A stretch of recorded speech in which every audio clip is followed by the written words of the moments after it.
Seoul. 6:47 a.m. The Han River is silver gray under a February sky. The city hasn't woken up yet, just the sound of buses, distant trains, and the particular silence of people standing too close together without speaking. On line 2 of the Seoul Metro, standing near the door, is Yon 27. She's wearing a beige coat one size too large, her mother's. She holds a folded newspaper she isn't reading. Her eyes stare at the reflection in the dark window, watching herself like she's watching a stranger. She's a junior editor at a publishing house in Mapo. She works with other people's words because she lost faith in her own. Across the car, gripping a ceiling handle and scrolling mindlessly on his phone, is Park Junho, 29. Clean cut. Unremarkable on purpose. He works in urban planning, drawing maps of spaces where people will live their lives. He designs intimacy into buildings but lives entirely alone. The train jolts. Her newspaper falls. He steps on it accidentally. Their eyes meet in that flat, soul-morning way, apologetic, brief, already forgotten. He picks it up. Hands it back. She takes it without a word. The train moves on. Seo Yun arrives at Myri Publishing, a mid-sized literary house in a converted warehouse building. Exposed brick.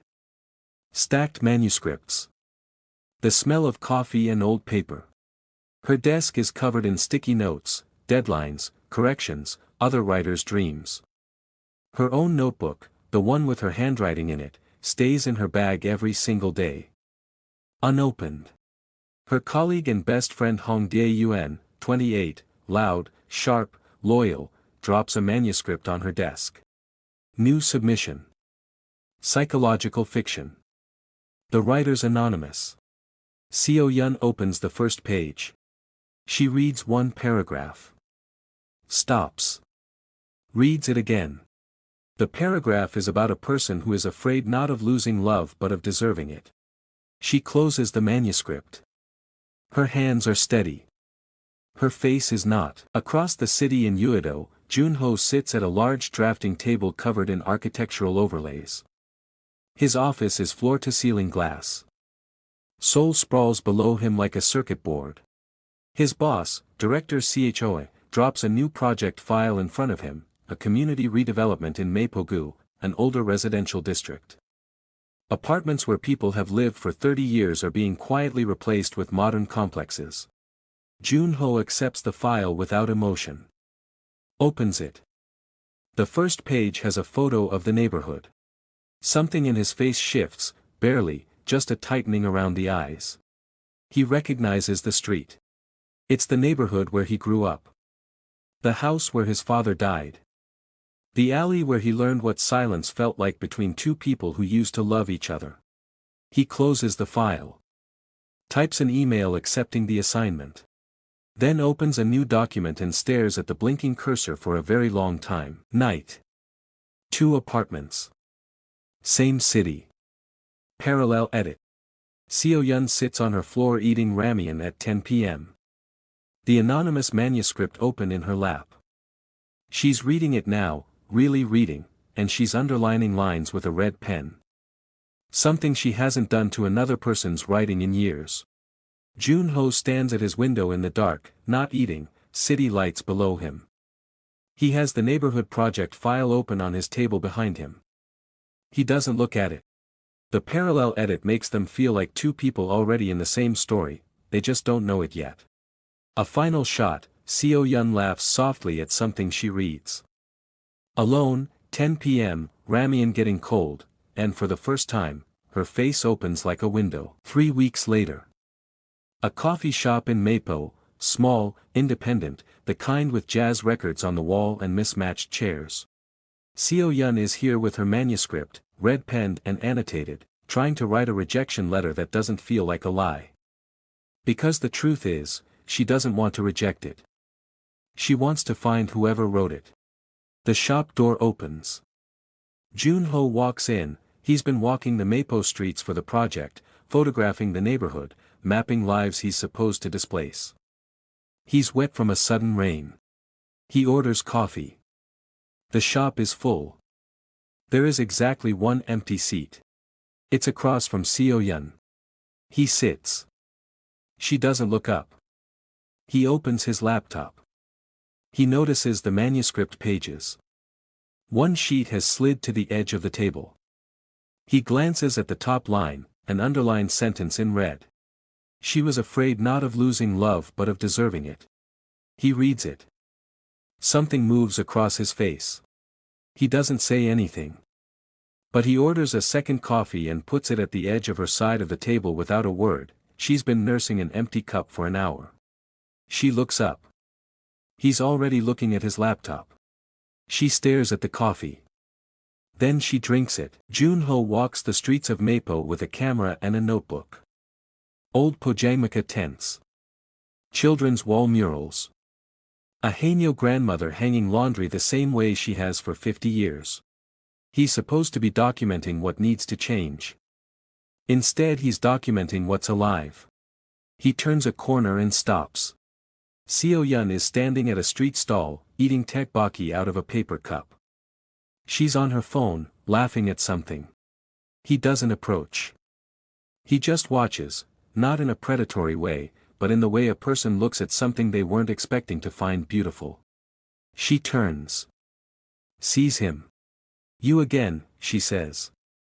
Not warmly. Not coldly. Just, noticing. I work near here, he says, which is technically true. No you don't, she says. I've never seen you before 3 weeks ago. He has no answer for this because it's completely correct. She offers him the tteokbokki cup. He takes one piece. They walk. No destination. Just the street. Back at her desk, Seo-yun has made a decision. She sends a reply to the anonymous submission. Through the publisher's masked system, she writes not a rejection letter but a question. Page 34. The character says she stopped writing because she was afraid the words would tell her something true. I need to know, did you mean that, or was it just the story? She hits send before she can change her mind. 3 hours later. Her inbox lights up. I meant it. I'm afraid the question itself answers your question. She stares at the screen. Then she opens her own notebook, the one that has lived in her bag for 2 years, untouched, and she writes one sentence. Just one. She doesn't show us what it is. We only see her write it, close the notebook, and breathe. Late night. Junho sits on his apartment floor, a habit of his, never on the sofa, always the floor, with a glass of sake and the Mapo project file open around him. His phone rings. His mother. He almost doesn't answer. Then he does. His mother's voice is warm, slightly worried in the way mothers always are. She asks him if he's eating. He says yes. She asks if he's sleeping. He says yes. Both are probably lies. Then she says, gently, your father's memorial is next week. Will you come home? A long silence. I'll come, he says. Quietly. Like a door closing. After he hangs up, he sits very still. Then he picks up one of the project photos, the Mapo neighborhood. The old alley. He looks at it for a long time. Then he picks up his phone again. Opens his email. Types 3 words to the publisher's submission portal. Who are you? He deletes it without sending. But we saw him type it. The audience saw. The publisher has organized a small literary forum, writers, editors, readers, all gathered at a Hanok-style venue in Bukshan. Paper lanterns. Autumn persimmons hanging in the courtyard. Seo-yun attends in her professional capacity. She's nervous in a way she can't name.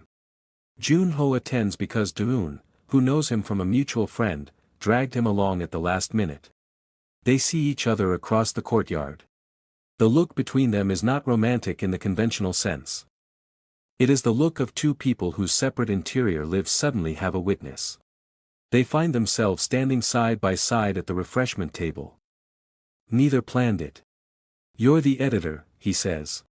You're the man from the subway, she says. And the coffee shop. And the street. Seoul is a small city sometimes. Seoul is enormous, she says. So that's not it. A beat. No, he agrees.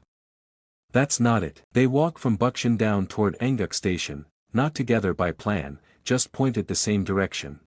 The conversation starts casually. Architecture and books, a safe distance.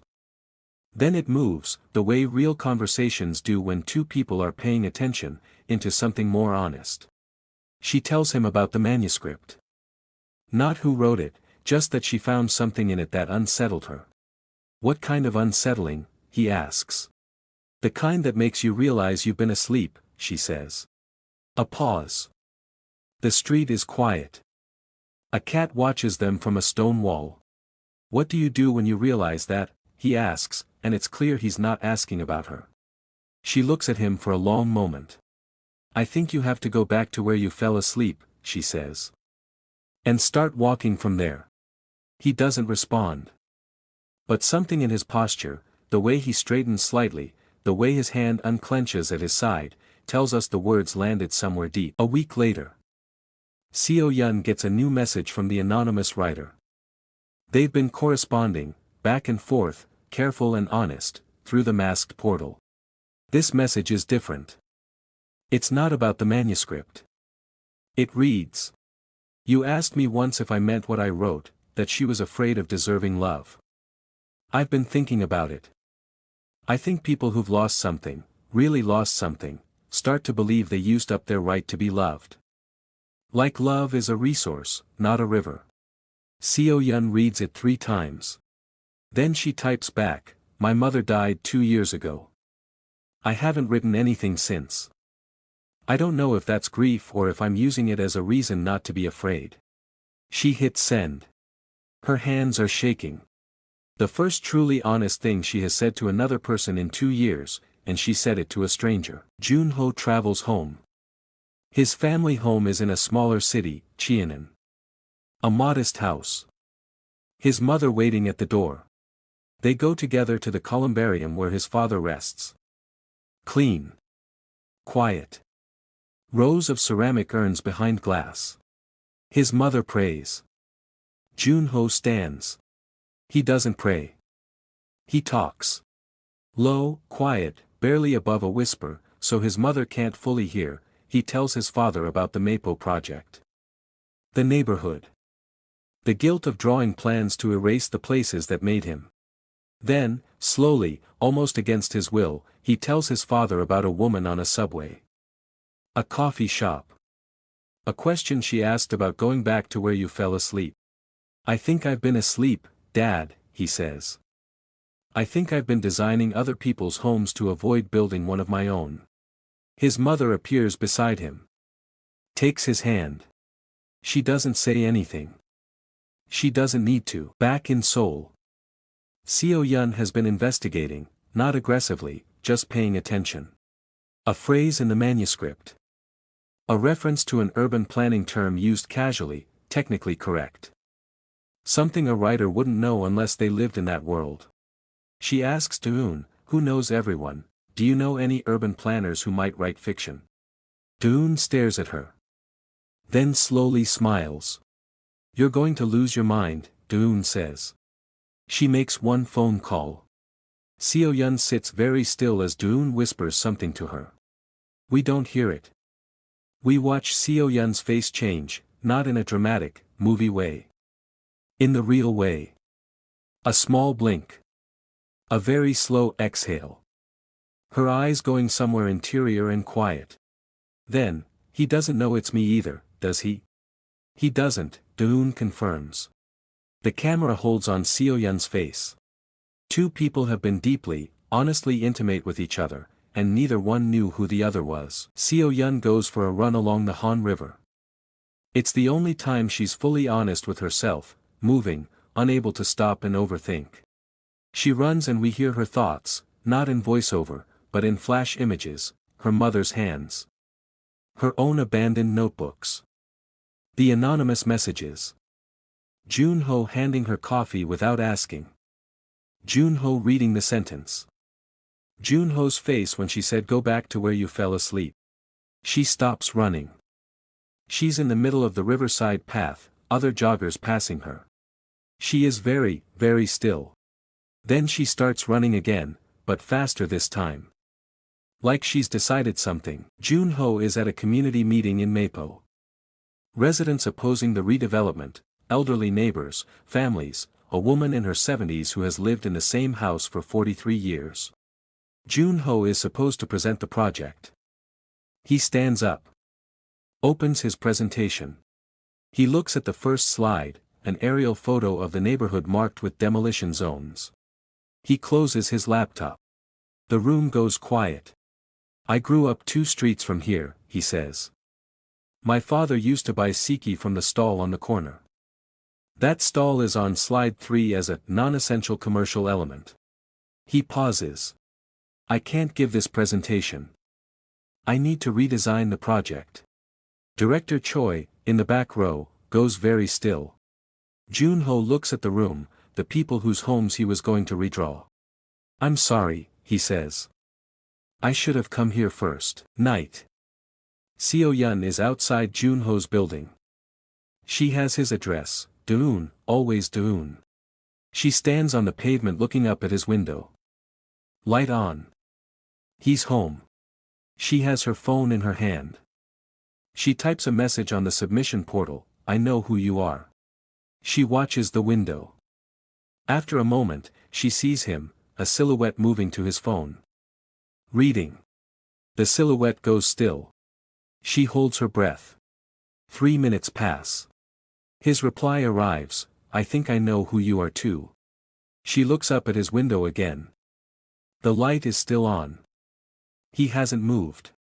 She could go up. She doesn't. Not yet. She turns and walks away, but slowly. The kind of slowly that means she is not afraid. She is just taking care with something fragile. They meet. Not at night, in the morning. Daytime. Coffee shop in Mapo, the same one. No dramatic entrance. He's already there when she arrives. 2 coffees on the table. She sits down. They look at each other. You wrote the manuscript, she says. You wrote back, he says. A pause. Every honest thing I've said in 2 years, I said to you, she says.